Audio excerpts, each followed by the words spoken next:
ఆదికాండం 2వ అధ్యాయం 7వ వాక్యం ప్రకారం నేలమంటి నుండి నరుణ్ణి తయారు చేశాడు దేవుడు. ఆదాము అని పేరు పెట్టాడు. సృష్టిలో మొదటి మానవుడు ఈయనే. దేవుడే స్వయంగా డైరెక్ట్గా ఆదామును తయారు చేశాడు. ఏ జంతువులు, జీవజాతి, సృష్టిలో ఎగిరే ఏ ప్రాణి కూడా దేవుని స్వరూపాన్ని ధరించలేదు. దేవుని స్వరూపమందు తయారు చేయబడలేదు. కేవలం మానవ సృష్టిలో మొదటివాడిన ఈ ఆదాము దేవుని స్వరూపంలో, దేవుని పోలికగా సృష్టించబడ్డాడు.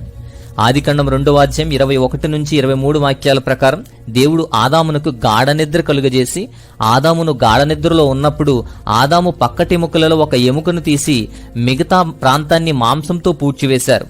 అతని నుంచి తీసిన ఆ రిబ్, ఆ ఎముకను స్త్రీగా మలిచారు. ఆ స్త్రీని ఆదాము వద్దకు తీసుకుని రాగా ఆదాము అంటున్నాడు అక్కడ, నా ఎముకలలో ఎముక, నా మాంసములో మాంసము, నా నుండి తీయబడినదాను గనుక నారీ అని పిలుస్తాడు అక్కడ ఆదాము. మ్యాన్ నుండి తీయబడింది కాబట్టి ఉమెన్.